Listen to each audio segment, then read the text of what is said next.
ওয়াশিংটনে জমকালো অনুষ্ঠানে প্রেসিডেন্ট ট্রাম্পের উপর হামলার ঘটনায় কোনো প্রাণহানি না ঘটলেও দেখা দিয়েছে নানান প্রশ্ন। সামনে এসেছে, যদি প্রেসিডেন্ট বা তার প্রশাসনের শীর্ষ ব্যক্তিরা কোনো কারণে শারীরিকভাবে অক্ষম হয়ে পড়েন, তবে যুক্তরাষ্ট্রের শাসনাভার কার হাতে যাবে? মার্কিন আইন অনুযায়ী রাষ্ট্র ক্ষমতা হস্তান্তরে একটি সুনির্দিষ্ট এবং পরিষ্কার উত্তরসূরি ক্রমতালিকা রয়েছে। এবার তাই জানবো আফসানা নীলা রিপোর্টে। শিয়া বাটার ও ভিটামিন সমৃদ্ধ লিলি বিউটি সোপ, তারুণ্যময় উজ্জ্বল ত্বকের জন্য। যুক্তরাষ্ট্রের ইতিহাসে সবচেয়ে বেশি বয়সে দ্বিতীয় মেয়াদে প্রেসিডেন্ট নির্বাচিত হয়ে দায়িত্ব পালন করছেন ডোনাল্ড ট্রাম্প। আগামী জুন মাসে ট্রাম্পের বয়স ৮০ বছরে পৌঁছাবে। এত বছর বয়সে ট্রাম্পকে প্রাণবন্ত মনে হলেও মানুষ অমর নয়, তাই বিষয়টি নিয়ে কথা বলা অস্বস্তিকর হলেও প্রেসিডেন্ট পদে থাকাকালীন ট্রাম্পের মৃত্যু হলে কে ধরবেন যুক্তরাষ্ট্রের হাল, তা নিয়ে জল্পনা আর প্রশ্ন উঠেছে। মার্কিন সংবিধান অনুযায়ী উত্তরসূরির তালিকায় থাকা ব্যক্তিদের বয়স কমপক্ষে ৩৫ বছর হতে হবে এবং তাদের অবশ্যই জন্মসূত্রে মার্কিন নাগরিক হতে হবে। এছাড়া তাদের অন্তত ১৪ বছর যুক্তরাষ্ট্রে বসবাসের অভিজ্ঞতা থাকতে হবে। সদস্যদের নিয়োগ হতে হবে সিনেট কর্তৃক অনুমোদিত।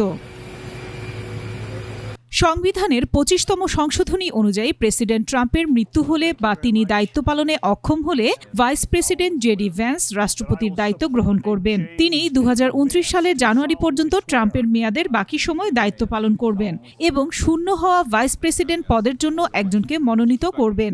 এতে কোনো ধরনের নির্বাচন বা ভোটের প্রয়োজন হবে না।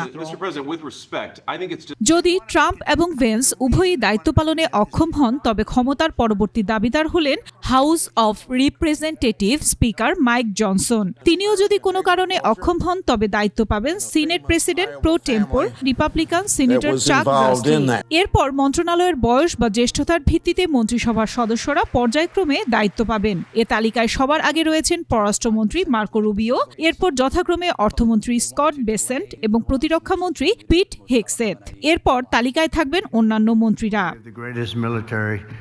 কোনো বড় ধরনের হামলার ঘটনায় সরকারের সব শীর্ষ নেতা যাতে একসঙ্গে প্রাণ না হারান, সেজন্য বিশেষ সতর্কতা অবলম্বন করা হয়। ১৯৮০ সাল থেকে চলে আসা এই রীতি অনুযায়ী পরবর্তী প্রেসিডেন্ট যিনি হতে পারেন, সেই ব্যক্তি একটি গোপন ও নিরাপদ স্থানে অবস্থান করেন, যাতে বিপর্যয়ের সময় তিনি দেশের হাল ধরতে পারেন।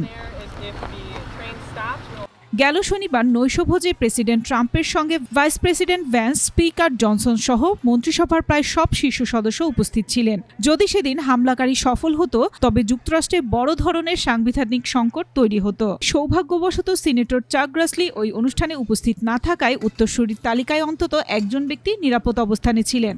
যুক্তরাষ্ট্রের ইতিহাসে এমন পরিস্থিতি ৮ বার হয়েছে। এর মধ্যে ৪ বার দেশটির প্রেসিডেন্ট হত্যাকাণ্ডের শিকার হয়েছিলেন এবং ৪ বার স্বাভাবিক মৃত্যু হয়েছিল। আফসানা নীলা, ডেস্ক রিপোর্ট, ২১ টেলিভিশন।